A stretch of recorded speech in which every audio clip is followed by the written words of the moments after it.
미국 텍사스 오스틴에서 운행 중인 로보택시 기사나 영상 보셨나요? 정말 충격적이고 경악을 금치 못했는데요. 우리 미래 사회가 이 사건을 계기로 엄청난 발전의 시작이라 해도 과언이 아닐 것 같습니다. 로보택시는 승객이 말 한마디만 하면 AI가 모든 걸 알아서 해주는 그 기술은 정말 충격적인 일이죠. 그렇지만 사실 그 시스템의 핵심 알고리즘이 어디서 나왔는지 아시는 분은 거의 없을 거예요. 바로 한국의 한글에서 기반이 된 부분들이 많거든요. 그치만 저는 3년 전까지만 해도 저는 한글이 뭔지도 몰랐어요. 그런데 지금은 제 사무실 책상에 훈민정음 해례본이 놓여 있습니다.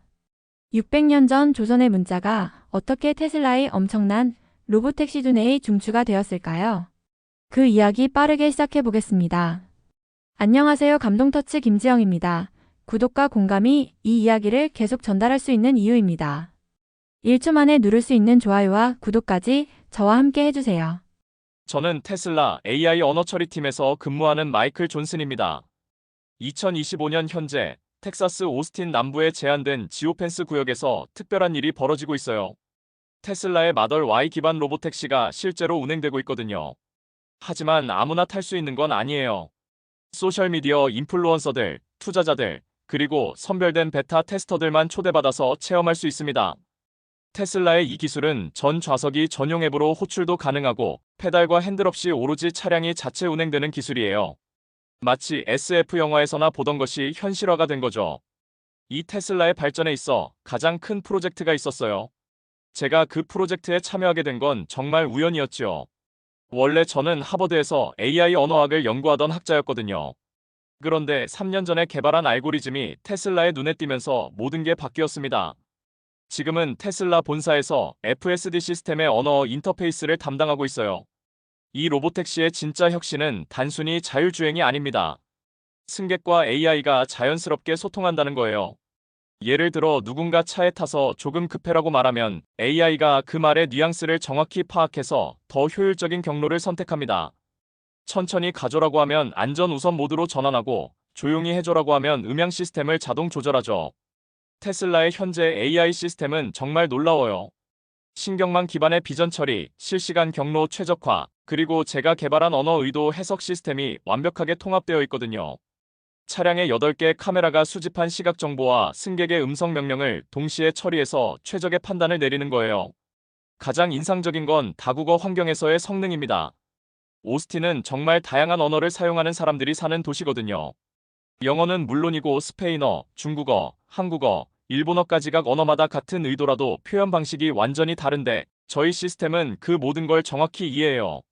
이런 기술이 가능한 이유는 바로 3년 전 발견한 한글 기반 언어 해석 알고리즘 때문입니다. 당시에는 단순한 학술 연구였는데 그것이 지금 테슬라 FSD의 핵심 기술이 되었어요. 하지만 그 발견 과정은 정말 우연의 연속이었습니다.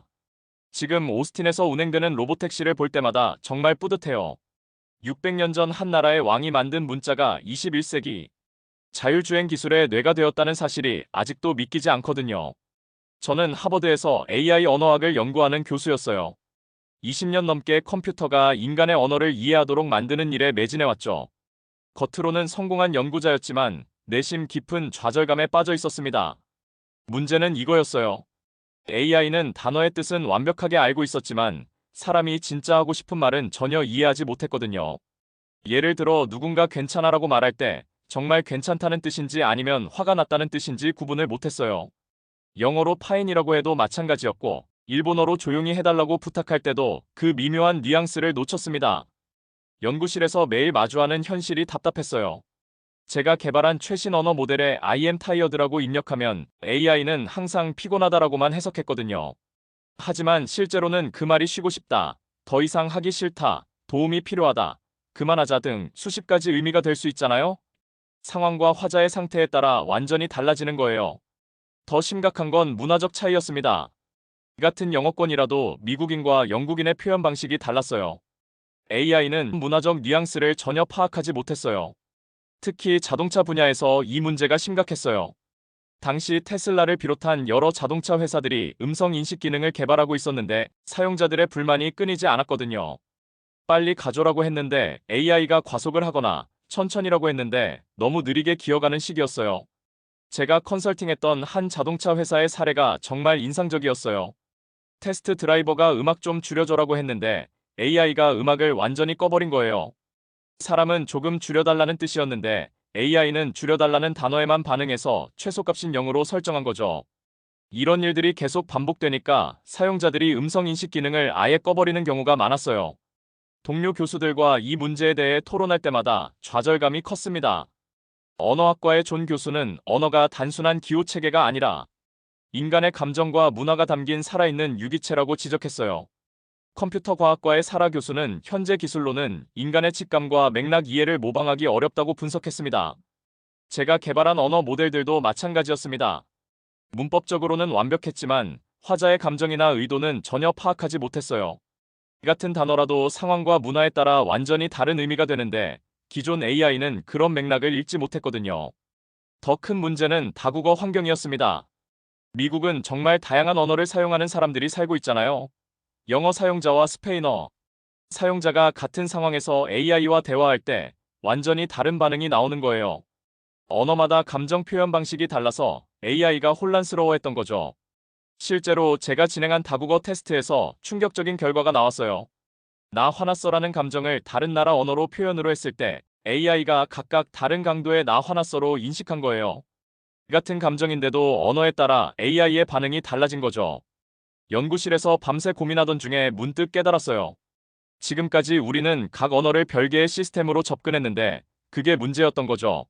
언어의 뿌리에는 공통된 원리가 있을 텐데 그걸 찾아내야겠다는 생각이 들었습니다. 어느 날 밤 연구실에서 혼자 있을 때 정말 절망적이었어요. 20년간 연구해온 모든 것들이 벽에 부딪힌 느낌이었거든요. 그때 문득 대학원 시절 지도 교수님의 조언이 떠올랐어요. 가끔은 연구실을 떠나서 세상을 직접 보라는 말씀이었습니다. 진짜 답은 현장에 있다는 가르침이었죠.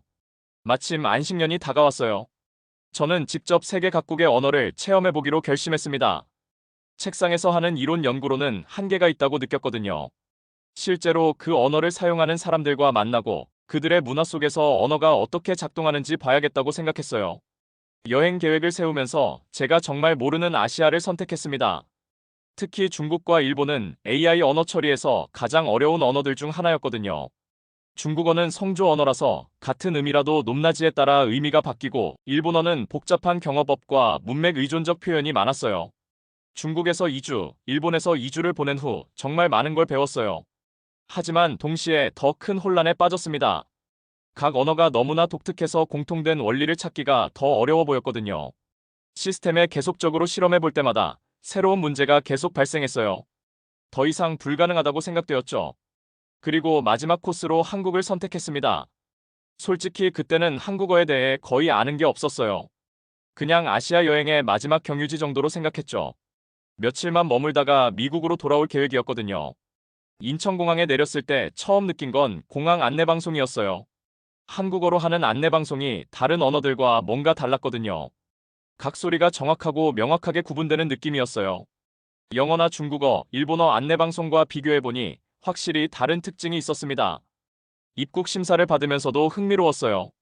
한국어 간판들을 보니 정말 체계적으로 보였거든요. 중국어처럼 복잡한 한자도 아니고 일본어처럼 여러 문자가 섞여 있지도 않고 영어처럼 불규칙한 철자법도 아니었어요. 뭔가 수학 공식처럼 논리적으로 보였습니다. 택시를 타고 서울로 가면서 기사님과 영어로 대화를 나눴어요. 그분은 어릴 적에 해외 여러 군데에서 살아보셨다 했어요. 중국뿐만 아니라 일본과 동남아까지 다양하게 지내셨다 했습니다. 그러면서 한국어의 특징에 대해 설명해 주셨는데 한국어는 보면 바로 읽을 수 있고 소리와 글자가 정확히 일치한다고 하셨습니다. 그 말이 머릿속에 계속 맴돌았습니다. 제가 다른 언어들은 어떤지 물어보니까 기사님이 웃으면서 설명해 주셨어요. 영어는 같은 철자인데 발음이 다른 경우가 많고 중국어는 한자 하나에 여러 발음이 있고 일본어도 한자랑 섞여 있어서 복잡하고 발음을 할 때도 문제가 있다고 하셨습니다. 반면 한국어는 정말 간단해서 글자만 보면 누구나 읽을 수 있다는 설명이었어요. 그날 밤 호텔에서 한국어에 대해 간단히 검색해봤는데 정말 흥미로운 사실을 발견했어요. 한글이라는 문자가 600년 전에 과학적 원리에 따라 인위적으로 만들어졌다는 거였어요. 자연 발생한 문자가 아니라 체계적으로 설계된 문자라는 게 정말 놀라웠습니다. 더 놀라운 건 그 설계 원리였어요. 사람의 발음 기관을 연구해서 그 모양을 본떠 글자를 만들었다는 거였어요. 이건 현대 음성학과 정확히 일치하는 접근법이었습니다. 600년 전에 이미 과학적 방법론을 사용했다는 게 믿기지 않았어요. 그때부터 제 한국 여행의 목적이 완전히 바뀌었어요. 한글이라는 문자 시스템이 제가 고민하던 AI, 언어 처리 문제에 해답을 줄 수 있을 것 같다는 직감이 들었거든요. 혹시 이 체계적이고 과학적인 문자에서 모든 언어를 관통하는 공통 원리를 발견할 수 있지 않을까 하는 기대감이 생겼어요. 다음 날 아침 저는 광화문 교보문고에 가서 한글 관련 서적들을 샀어요. 영어로 번역된 훈민정음 해례본 해설서를 펼쳐보는 순간 정말 충격을 받았습니다. 이건 단순한 문자가 아니라 완전한 과학 이론서였어요. 세종대왕이라는 분이 한글을 만들 때 적용한 원리가 현대 음성학과 거의 동일했거든요. 자음을 만들 때는 사람의 입, 혀, 목구멍에서 소리가 나는 모양을 그대로 본떠서 설계했다는 거예요. 이건 현재 음성학에서 말하는 조음 위치 이론과 완벽하게 일치했습니다. 더 놀라운 건 모음 체계였어요. 하늘, 땅, 사람이라는 철학적 개념에서 시작해서 이 세 가지 기본 요소를 조합해서 모든 모음을 만들어낸 거였습니다. 이건 현대 컴퓨터의 이진법과 비슷한 개념이었어요. 최소한의 기본 단위로 무한한 조합을 만들어내는 시스템이었죠. 이때 깨달은 게 한글은 단순히 소리를 표기하는 문자가 아니라는 거였어요. 소리가 만들어지는 과정까지 시각적으로 보여주는 시스템이었습니다. 같은 위치에서 나는 소리들은 기본 형태가 같고 색이나 방식만 다를 때는 획을 추가하는 방식으로 표현한 거죠. 이게 바로 제가 찾던 답이었어요. AI가 언어를 이해하지 못하는 이유가 여기에 있었습니다. 지금까지 우리는 언어의 결과만 보고 그 과정은 무시했던 거예요. 하지만 한글은 언어가 만들어지는 과정 자체를 코드화한 시스템이었습니다. 한국어 구조를 더 분석해보니 정말 체계적이었어요. 조사 시스템만 봐도 그랬습니다. 문장에서 각 단어가 어떤 역할을 하는지 명확하게 표시해주는 거예요. 영어나 다른 언어에서는 어순으로만 파악해야 하는 정보를 한국어는 각 단어의 역할 표시를 붙여서 알려주는 시스템이었어요. 높임법도 흥미로웠습니다. 단순한 존댓말이 아니라 말하는 사람과 듣는 사람, 그리고 이야기 대상의 관계를 언어 자체에 명시하는 시스템이었거든요. 이 같은 행동을 표현할 때도 상황과 관계에 따라 완전히 다른 어휘를 선택하는 거였어요. 그때 번뜩 떠오른 아이디어가 있었어요. 이런 한글의 체계성을 AI 알고리즘에 적용하면 어떨까? 한글의 조합 원리를 다른 언어 분석에도 활용해서 각 언어의 의미 생성 과정을 체계화할 수 있을 것 같았거든요.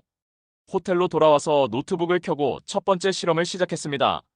한글의 자음 마이너스 모음 조합 원리를 영어 음성 분석에 적용해보는 거였어요. 놀랍게도 영어 단어들의 음성적 특성과 의미 사이에 일정한 패턴이 있다는 걸 발견했어요. 예를 들어 스트롱이라는 단어에서 앞부분의 음소 조합이 강함이라는 의미와 연결되어 있었고 비슷한 음소 조합을 가진 다른 단어들도 강한 의미를 담고 있었어요. 한글 방식으로 분석하니까 이런 음성과 의미의 연관성을 체계적으로 파악할 수 있었습니다. 더 중요한 건 감정과 의도 해석이었어요. 한국어에서 어미 변화가 화자의 의도를 완전히 바꾸는 것처럼 다른 언어들도 비슷한 원리가 있을 거라고 생각했어요. 발음의 억양, 문맥, 상황을 한글식 조합 원리로 분석하는 알고리즘을 설계하기 시작했습니다. 첫 번째 테스트 결과가 나왔을 때 정말 흥분했어요. 기존 AI가 놓치던 미묘한 뉘앙스들을 제대로 잡아내기 시작한 거거든요. 한글 원리를 적용한 알고리즘이 언어의 표면이 아니라 깊은 의도까지 파악할 수 있다는 가능성을 확인한 순간이었습니다. 한국에서 일주일을 더 머물기로 결정한 저는 본격적인 연구에 들어갔어요. 그 일주일 동안 저는 이미 한글을 읽을 수 있게 되었죠. 너무 쉽게 정리가 되었어요. 저는 서울대학교 언어학과에 연락해서 한글 연구 자료를 더 구해달라고 부탁했고, 한국 연구진들도 정말 친절하게 도와주셨습니다. 서울대 언어학과의 김 교수님은 제가 하버드에서 온 연구자라는 걸 알고 정말 적극적으로 도움을 주셨어요. 훈민정음 연구의 최신 성과들과 한국어 구조 분석에 관한 귀중한 자료들을 제공해 주셨습니다. 특히 세종대왕이 한글을 창제할 때 참고했던 중국 음성학과 범어 문법, 그리고 당시의 과학적 사고방식에 대한 연구 자료들이 정말 도움이 되었어요. 핵심 아이디어는 간단했어요. 한글의 자음과 모음 조합 원리를 모든 언어에 적용해서 소리와 의미의 연관성을 체계화하는 거였습니다. 한글에서 기본 요소들의 조합으로 의미가 만들어지는 것처럼 다른 언어들도 비슷한 원리로 분석할 수 있을 거라고 생각했어요. 우선 한글의 조합 시스템을 수학적으로 모델링해봤습니다. 자음 14개, 모음 10개의 기본 요소가 조합되어 수천 개의 음절을 만들어내는 방식을 분석했어요. 이때 놀라운 점을 발견했습니다. 각 조합이 무작위가 아니라 일정한 규칙성을 가지고 있었다는 거예요. 예를 들어 같은 자음으로 시작하는 음절들은 비슷한 어감이나 의미적 특성을 공유하는 경우가 많았어요. 강한 자음으로 시작하는 음절들은 대체로 강하거나 단단한 의미와 연결되고, 부드러운 자음으로 시작하는 음절들은 부드럽거나 유연한 의미와 연결되는 패턴이 있었습니다. 이 원리를 영어에 적용해보니 정말 흥미로운 패턴이 나타났어요. 영어에서도 특정 음소 조합들이 특정 의미 범주와 연결되어 있었거든요. 강함을 나타내는 음소 조합이 있었고, 부드러움을 나타내는 다른 음소 조합도 있었어요. 한글 방식으로 분석하니까 이런 음성과 의미의 연관성을 체계적으로 파악할 수 있었습니다. 더 깊이 들어가서 단어의 음성적 구조를 분석해봤어요. 영어 단어들을 한글식으로 분해해서 각 음소의 조음 위치와 방법을 분류하고, 그것이 단어의 의미와 어떤 관련성이 있는지 조사했습니다.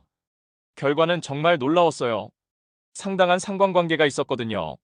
예를 들어 입술음으로 시작하는 영어 단어들은 대체로 부드럽거나 감정적인 의미를 담고 있었고, 목구멍음으로 시작하는 단어들은 강하거나 거친 의미를 담고 있는 경우가 많았어요. 이건 한글에서 발견한 패턴과 정확히 일치했습니다. 더 중요한 건 감정과 의도의 해석이었어요. 한국어에서 어미 변화가 화자의 의도를 완전히 바꾸는 것처럼 다른 언어들도 비슷한 원리가 있을 거라고 생각했습니다.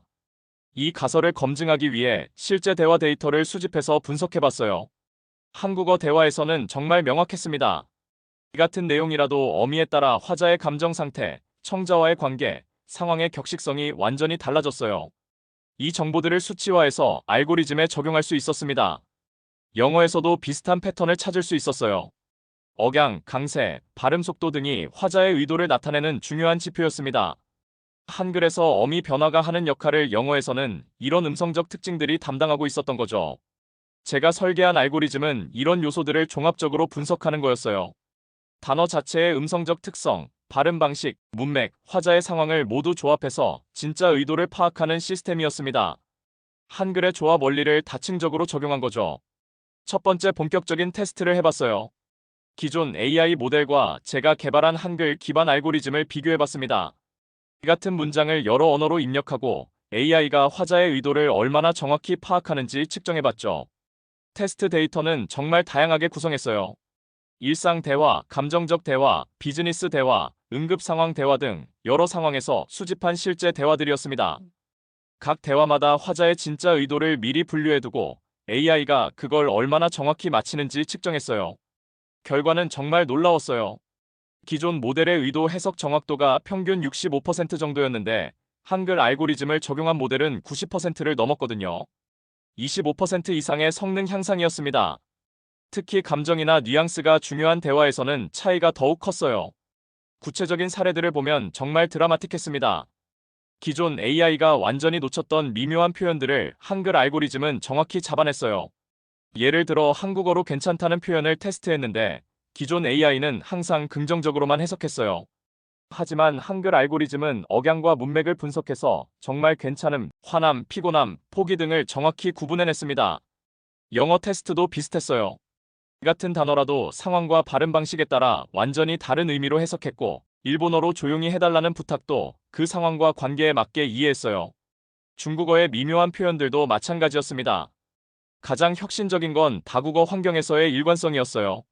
이 같은 의도를 어떤 언어로 표현하든 AI가 동일하게 이해하는 거였습니다. 이건 자동차나 국제적인 서비스에서 정말 중요한 기능이었죠. 한글 원리가 모든 언어에 공통으로 적용될 수 있다는 걸 증명한 순간이었어요. 테스트 결과를 정리하면서 정말 감동했어요. 600년 전 한왕이 백성을 위해 만든 문자가 21세기 AI 기술의 돌파구가 되었다는 사실이 믿기지 않았거든요.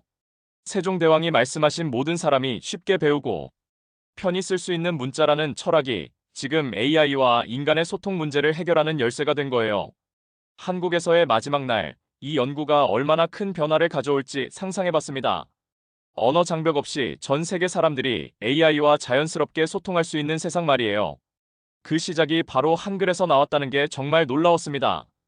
미국으로 돌아가서 이 연구를 어떻게 발전시킬지에 대한 계획들이 머릿속에서 빠르게 정리되기 시작했어요. 미국으로 돌아온 저는 즉시 연구 결과를 논문으로 정리했습니다. 논문 작성 과정 자체가 정말 흥미로웠습니다. 600년 전 문자 창제 원리와 현대 AI 기술을 연결하는 작업이었거든요. 논문에는 한글의 과학적 원리 분석, 다른 언어들과의 비교 연구, 그리고 실제 알고리즘 성능 테스트 결과까지 모든 걸 담았어요. 특히 25% 성능 향상 데이터는 정말 강력한 증거였습니다. 학계에서 이 정도 성능 향상은 혁명적인 수준이었거든요. 이 논문을 MIT의 AI 언어학 저널에 제출했습니다. 심사 과정이 정말 흥미로웠어요. 첫 번째 심사위원은 정말 회의적이었습니다. 600년 전 문자가 현대 AI에 도움이 될 리 없다는 입장이었어요. 그분은 이게 단순한 우연의 일치이거나 데이터 해석의 오류일 가능성이 높다고 지적했습니다. 하지만 두 번째 심사위원은 완전히 다른 반응이었어요. 이 연구가 언어학과 AI의 완전히 새로운 접점을 제시하는 혁신적인 발견이라며 극찬했습니다. 특히 한글의 체계성을 다른 언어 분석에 적용한 아이디어가 정말 창의적이라고 평가해 주셨어요.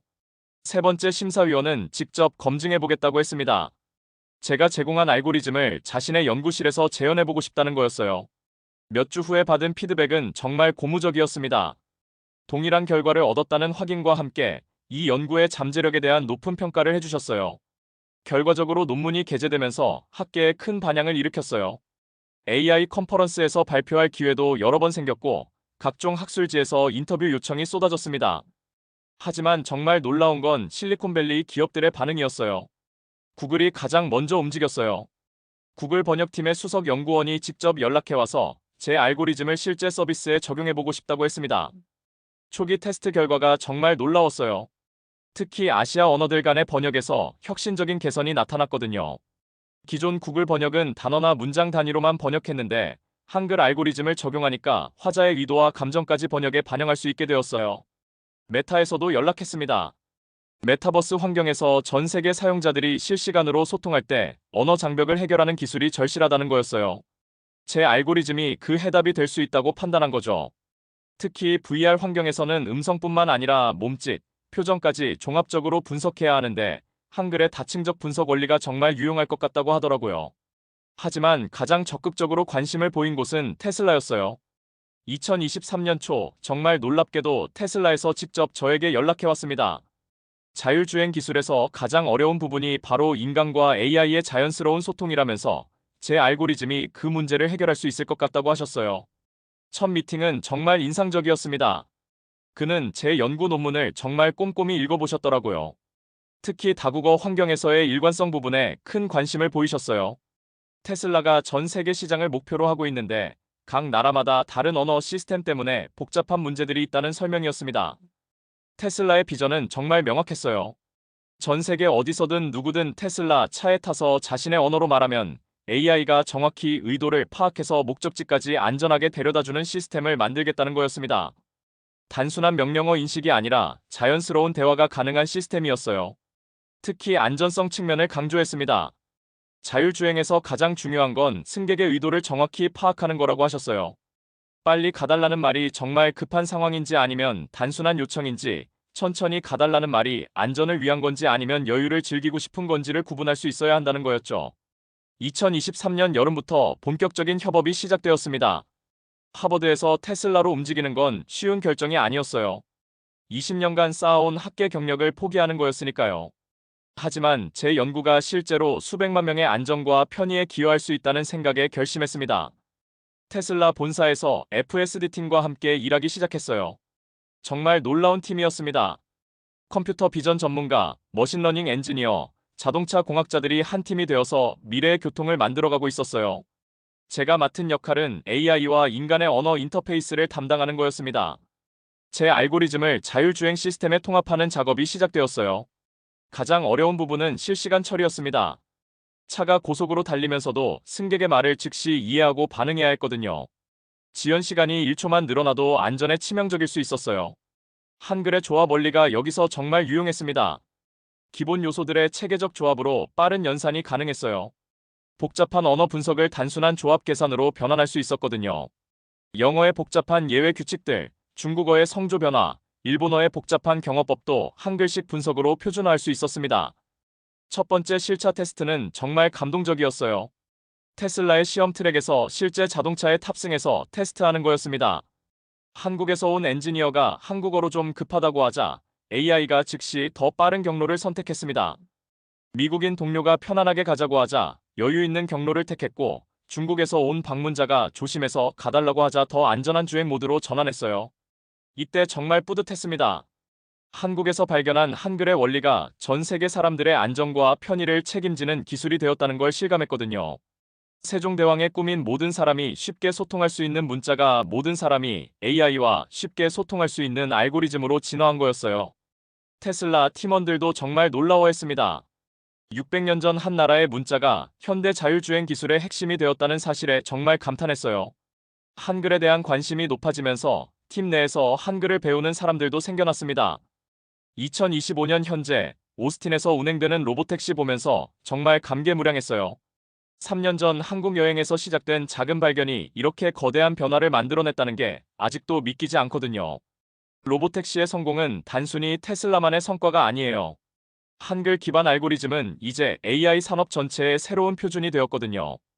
애플에서는 시리의 감정 인식 능력이 혁신적으로 향상되었습니다. 사용자가 피곤하다고 말할 때 단순히 피곤함을 인식하는 게 아니라 그 뒤에 숨은 의도까지 파악하게 되었어요. 휴식이 필요한 건지, 도움이 필요한 건지, 아니면 단순한 하소연인지를 구분해서 적절한 반응을 보이게 된 거죠.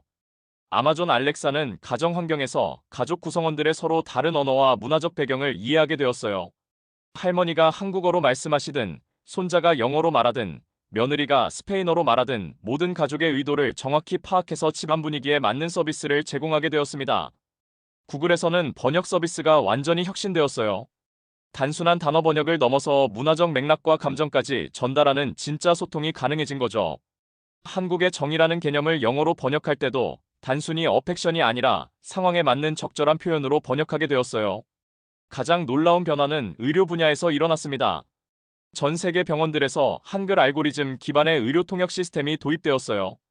응급실에서 환자가 어떤 언어로 증상을 설명하든 AI가 정확히 이해해서 의료진에게 전달하는 시스템이 구축된 거예요. 뉴욕의 한 병원에서 일어난 사례가 정말 인상적이었어요.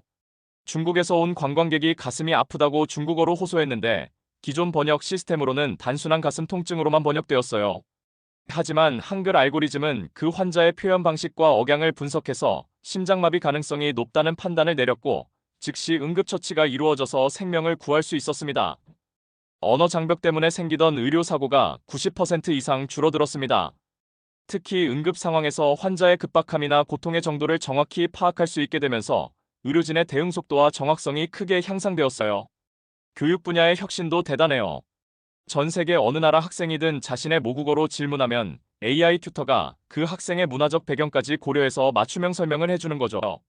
언어 때문에 교육 기회를 놓치는 아이들이 크게 줄어들었어요.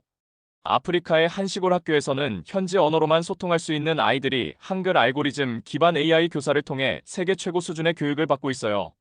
AI가 그 지역의 언어와 문화를 이해하고 아이들의 학습 수준과 관심사에 맞는 교육 내용을 제공하고 있습니다. 국제 비즈니스에서도 변화가 컸습니다. 화상회의에서 각자 모국어로 말해도 AI가 실시간으로 의도와 뉘앙스까지 정확히 번역해주는 거예요. 단순한 단어 번역이 아니라 문화적 맥락까지 전달하는 진짜 소통이 가능해진 거죠. 국제 협상에서도 혁신적인 변화가 있었어요. 서로 다른 문화권의 협상 스타일과 의사소통 방식을 AI가 이해하고 오해를 방지하면서 원활한 소통을 돕게 되었습니다. 언어 때문에 생기는 국제적 분쟁이나 오해가 줄어들었어요. 저에게 가장 의미 있는 건 한국에 대한 세계의 인식 변화예요. 이전까지 한국은 K-팝이나 드라마로 유명했지만 이제는 AI 혁신의 근원지로 인정받게 되었거든요. 전 세계 AI 연구자들이 한글을 배우기 시작했고 한국 언어학이 새로운 핵심 학문 분야로 각광받고 있어요. MIT, 스탠포드, 옥스포드 같은 세계 최고 대학들이 앞다투어 한글 연구센터를 설립했어요. 한국어를 배우는 외국인들이 폭발적으로 늘어났어요. 2024년 한국 정부로부터 상을 받았을 때 정말 영광스러웠어요. 외국인으로서는 정말 드문 일이었거든요. 수상식에서 제가 한 말을 지금도 기억합니다. 한글은 단순한 문자가 아니라 인류 소통을 위한 철학이라고 했어요. 그 철학이 21세기 AI 시대에 새로운 빛을 발하고 있다고 말했습니다. 그 자리에서 만난 한국의 언어학자들과 교육자들과의 대화도 정말 감동적이었어요. 그분들이 수백 년간 지켜온 한글의 가치가 이제 전 세계에 인정받게 되었다는 기쁨을 함께 나누었습니다. 올해 하버드에서 개설한 한글과 AI 언어학 강의는 전 세계에서 가장 인기 있는 온라인 강의가 되었어요. 학생들이 가장 놀라워하는 건 600년 전의 과학이 현재의 최첨단 기술과 완벽하게 일치한다는 사실이에요. 세종대왕의 혁신적 사고가 현대에도 통용된다는 걸 배우면서 정말 감탄합니다. 최근에는 더 흥미진진한 프로젝트를 진행하고 있습니다. 한글의 철학을 바탕으로 한 감정 AI 개발이에요. 단순히 말의 의미만 이해하는 게 아니라 화자의 감정 상태와 심리까지 파악하는 AI를 만드는 거죠. 이게 완성되면 정말 인간다운 AI가 탄생할 거예요. 우울증이나 자살 위험이 있는 사람들의 언어 패턴을 조기에 발견해서 도움을 주는 시스템, 아이들의 학습 스트레스나 교우 관계 문제를 언어를 통해 파악하는 시스템 등이 개발되고 있어요. 한글의 섬세한 감정 표현 체계가 이런 기술의 기반이 되고 있습니다. 지금 제 사무실에는 세계 각국에서 온 연구진들이 함께 일하고 있어요. 미국, 중국, 일본, 독일, 프랑스까지 모두가 한글을 배우면서 AI 연구를 하고 있습니다. 한글 교본이 연구팀 필수 교재가 된 거죠. 매주 한글 스터디 모임도 열고 있어요. 가끔 3년 전 그 한국 여행을 떠올려보면 정말 신기해요. 만약 그때 한국에 가지 않았다면, 한글을 만나지 못했다면 지금의 AI 혁명도 없었을 거예요. 우연히 시작된 여행이 인류 문명 발전에 기여하게 된 거니까요. 무엇보다 감동적인 건 세종대왕의 꿈이 21세기에 실현되고 있다는 거예요.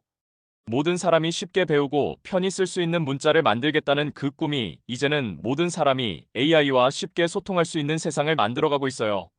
테슬라 로보택시가 오스틴 거리를 달릴 때마다 그 안에서 한글의 정신이 살아 숨쉬고 있다는 걸 느껴요. 한글이 진짜 인류 공통의 소통 도구가 된 거예요. 600년 전 조선의 지혜가 21세기 전 세계를 연결하고 있습니다. 앞으로 한글 기반 AI 기술이 어떤 더 놀라운 변화를 만들어낼지 정말 기대돼요. 여기까지 사연이었습니다. 자동화되는 요즘 현실의 가장 큰 발전을 보이는 테슬라도 AI 기술이 굉장히 중요한 것 같네요. 그 AI 기술에 한글이라는 개념을 탑재하였다니 너무 놀랐습니다. 사연은 어떠셨나요? 저는 한국인으로서 정말 뿌듯하고 의미 있었네요. 여러분들도 저와 같은 느낌을 받으셨을 거라 믿어요. 앞으로도 더 재미있는 내용을 가지고 찾아오겠습니다. 지금까지 감동터치였습니다.